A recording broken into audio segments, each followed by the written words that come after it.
Hello everyone, so welcome to one more video.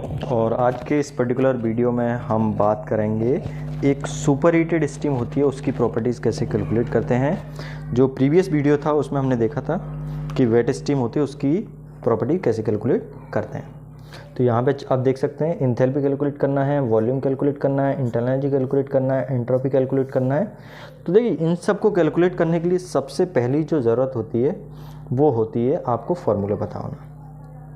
ठीक है, यहाँ पे एक चीज़ और है, जैसे फॉर एग्जांपल यहाँ पे सुपर हीटेड स्टीम दिया हुआ है। यदि यहाँ पे कंडीशन नहीं दी थी तो आप प्रेशर और टेम्परेचर दोनों के थ्रू आप ये फाइंड आउट कर सकते थे कि आपका स्टीम वेट स्टीम है, ड्राई सैचुरेटेड है या सुपर हीटेड है। देखिए ऑब्वियसली किसी प्रेशर के करस्पॉन्डिंग सैचुरेशन टेम्परेचर होगा। यदि दिया हुआ टेम्परेचर उस सैचुरेशन टेम्परेचर से ज़्यादा है तो ऑब्वियसली स्टीम सुपर हीटेड होगी।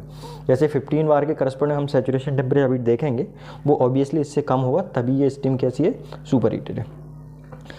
दूसरा, आपको फॉर्मूले पता होना चाहिए इसको कैलकुलेट करने के लिए। तो मैं फॉर्मूले यहाँ पे लिख दे रहा हूँ सारे। ठीक है, जैसे फॉर एग्जांपल सबसे पहले एंथैल्पी का फॉर्मूला क्या होता है, एंथैल्पी कैलकुलेट करने का ये होता है Hg plus CPS T super heated minus T saturated. Entropy calculate करने का फॉर्मूला क्या होता है, Hg plus CPS ln T super heated upon T saturated. इसी तरह मैं लिख देता हूँ आपको स्पेसिफिक वॉल्यूम कैलकुलेट, तो V सुपर हीटेड इक्वल्स होता है आपका Vg into T super heated upon T saturated. Okay, अब इसमें बाकी क्या है उसके अलावा आप देखेंगे, उसके अलावा इसमें फाइंड आउट करना है आपको। ओके, वॉल्यूम फाइंड आउट करना है तो वॉल्यूम हम निकाल लेंगे, स्पेसिफिक वॉल्यूम निकालना। तो ये वॉल्यूम स्पेसिफिक वॉल्यूम हो गया, उसका इंटरनल एनर्जी तो U इक्वल्स होता है एंथैल्पी माइनस जो इसका एक्सटर्नल वर्क डन होता है। एक्सटर्नल वर्क मतलब डन का मतलब हुआ है PV, और यहाँ पे V क्या होगा, V सुपर हीटेड। ठीक है, अब हम देखते हैं स्टीम की कंडीशन। ठीक है, स्टीम की कंडीशन किस पॉइंट पे देखेंगे, एट प्रेशर कितना दिया है 15 बार। ठीक है, चूँकि मेरे पास स्टीम टेबल मेगा पास्कल में, तो मैं बार को मेगा पास्कल में चेंज करूँगा तो ये हो जाएगा 1.5 मेगा पास्कल। ऐसे यदि मैं टेम्परेचर की बात करूँ तो टेम्परेचर मुझे यहाँ पे दिया है 220 डिग्री सेल्सियस, तो ये बेसिकली T सुपर हीटेड हो जाएगा। अब हम स्टीम टेबल से प्रॉपर्टीज फाइंड आउट करते हैं। तो यहाँ पे आप देख सकते हैं स्टीम टेबल ये मेगा पास्कल में दिया हुआ है और मेगा पास्कल से 1.5, तो इसके करस्पॉन्डिंग जो भी वैल्यूज मैं लिख लेता हूँ। जैसे फॉर एग्जांपल यहाँ पे इसका जो सैचुरेशन टेम्परेचर कितना है 198.32 डिग्री सेल्सियस। ठीक है, और यदि हम इसमें Vg की बात करें तो Vg कितना है 0.13177। ठीक है, और इंटरनल एनर्जी डायरेक्ट दे रखी है, हम उस तरह से भी फाइंड आउट कर सकते हैं। और ये आपका ये दिया हुआ है, ये आपका HF दिया हुआ है 844, ये HFG दिया हुआ है, और ये सारी वैल्यू मैं यहाँ पे लिख ले रहा हूँ। तो यहाँ पे मैं देखेंगे आप सारे पैरामीटर मैंने लिख लिए हैं। ठीक है, इसमें जो दिया हुआ है HF दिया है, बेसिकली HF और HFG की ज़रूरत नहीं क्योंकि सुपर हीटेड स्टीम है तो आप डायरेक्ट Hg लिख सकते हैं। तो Hg की वैल्यू दी है 2792.1 किलो जूल पर किलोग्राम हो गए। Sg की वैल्यू ये दे रखी है, Sg की यूनिट क्या होगी, किलो जूल पर किलोग्राम केल्विन। Vg दिया है 0.13177 kg पर मीटर क्यूब, और सैचुरेशन टेम्परेचर दिया 198.3 डिग्री सेल्सियस। अब हम सारी चीज़ें फाइंड आउट कर सकते हैं, अब तो बहुत आसान है। सबसे पहले जैसे यदि हम एंथैल्पी फाइंड आउट करें तो एंथैल्पी के इक्वल्स क्या हो जाएगा, एंथैल्पी का इक्वल हो जाएगा आपका H इक्वल्स Hg की वैल्यू रख देते हैं 2792.1 प्लस CPS दे रखा है डायरेक्ट, है ना, स्पेसिफिक हीट दी है सुपर हीटेड की, तो 2.2। नहीं दी होती तब भी 2.2 लेते हैं, दी है तो अच्छा है। T सुपर हीटेड 220 हो जाएगा, T सैचुरेटेड 198, तो 220 माइनस 198.3। बहुत आसान है, कैलकुलेशन हो जाएगा इसका। तो सबसे पहले यहाँ से कैलकुलेशन स्टार्ट करते हैं, 220 minus 198.3, okay, multiplied by 2.2, okay, plus ये जुड़ जाएगा, ये मतलब पूरा सॉल्व हो गया। अब ये जोड़ देते हैं 2792.1, okay. So what you get this H equals 2839.84, obviously इसकी यूनिट क्या होगी, किलो जूल पर किलोग्राम। ठीक है, तो यहाँ से आपका ये आ गया एंथैल्पी। अब हम बाकी चीज़ें निकालते हैं। जैसे फॉर एग्जांपल दूसरा वॉल्यूम निकालने का पूछा है, तो वॉल्यूम हम निकाल लेंगे। वॉल्यूम निकालने का फॉर्मूला क्या है? वॉल्यूम निकालने का फॉर्मूला ये है V superheated equals V G की वैल्यू दी है 0.13177, तो 0.13177। ओके, ये वी जी की वैल्यू हो गई into T super heated upon T saturated. लेकिन आपको यहाँ पे ध्यान रखना है जो टेम्परेचर वो केल्विन में लेना है, ठीक है। टी सुपर हीटेड कितना दिया है आपको? 220। अब डिग्री सेल्सियस में चेंज करना है केल्विन में, 273 हो जाएगा। ऐसे टी सैचुरेटेड कितना है? 198.3। ये भी डिग्री सेल्सियस में टेम्परेचर में केल्विन में चेंज करना है, तो 273। कैलकुलेशन कैसे हो जाएगा?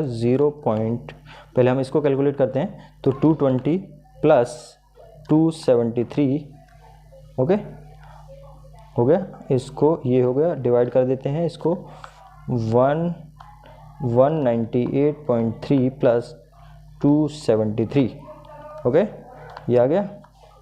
अब इसका मल्टीप्लाई कर देते हैं 0.13177, तो ये आ गया आपका आंसर, तो 0.1378, ठीक है। यहीं तक ले लेते हैं इसका, और ये होगा मीटर क्यूब पर किलोग्राम। ऑब्वियसली स्पेसिफिक वॉल्यूम की यूनिट होगी, ठीक है। तो स्पेसिफिक वॉल्यूम भी आ गया आपका। अब आपको क्या निकालना है? इंटरनल एनर्जी, ठीक है। तो इंटरनल एनर्जी निकालना, या तो डायरेक्ट स्टीम टेबल में भी इंटरनल एनर्जी दी होती है, या फिर आप यहाँ से भी निकाल सकते हो। इंटरनल एनर्जी यू इक्वल्स होता है H माइनस पी वी, ठीक है। तो P प्रेशर हो गया, V कितना है? V सुपर हीटेड के बराबर हो जाएगा। तो दिस इम्प्लाइज H हमने अभी निकाला है, H की वैल्यू कितनी? 2839, ओके 0.84। तो 2839.84 प्लस प्रेशर कितना है? सॉरी प्रेशर नहीं, माइनस प्रेशर कितना है? प्रेशर 15 बार। तो बार को पास्कल में चेंज करना पड़ेगा, तो 15 इंटू 10⁵, और वी सुपर हीटेड हमने अभी निकाला है 0.1378। लेकिन ये आपने इसको पास्कल में चेंज कर दिया, ये पहले से ऐसा यूनिट में, तो ये आपका आंसर आ जाएगा किस में? जूल में, ठीक है। लेकिन ये आपका किलो जूल में दिया हुआ है, तो या तो इसमें 1000 का मल्टीप्लाई करते हैं, या फिर हम इसको क्या करते हैं 1000 से इसको डिवाइड कर देते हैं, ठीक है। तो कभी कभार क्या होता है यहाँ पर डायरेक्ट 2 आ जाता है, तो इसको डिवाइड करेंगे तो ऑब्वियसली यहाँ पे क्या आ जाएगा? पावर 2 आ जाएगा, 3 है। तो इसको सॉल्व करते हैं। कोई कन्फ्यूजन हो तो आप मुझे को पूछ सकते हैं कमेंट बॉक्स में। 2839.84, पहले मुझे इसको सॉल्व करना पड़ेगा। तो 15 मल्टीप्लाइड बाई 10⁻²है, तो कितना होगा? 100। ये मल्टीप्लाइड बाई 0.1378, ठीक।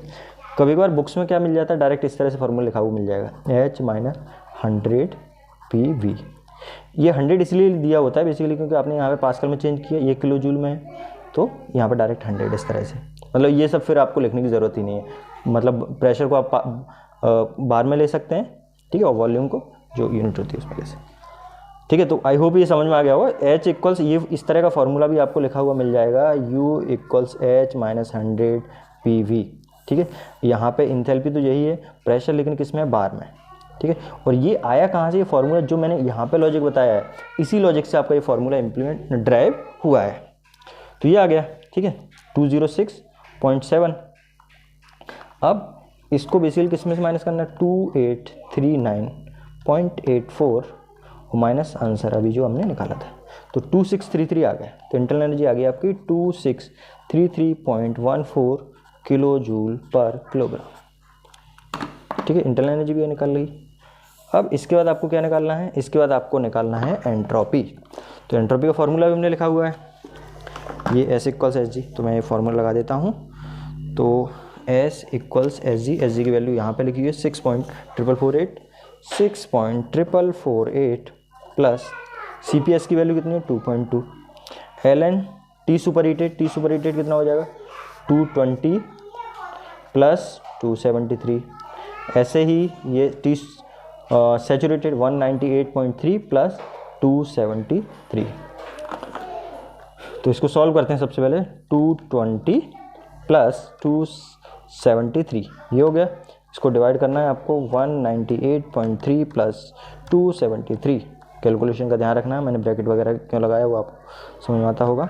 ये आ गया। अब ln कर दो, आंसर ये आ गया। अब इसमें किसका मल्टीप्लाई करना है, 2.2 का मल्टीप्लाई करना है। ठीक है, 2.2 का मल्टीप्लाई कर दिया। तो इसको सॉल्व किया हमने तो 6.448 प्लस इस पूरे को सॉल्व किया तो क्या आ गया 0.099।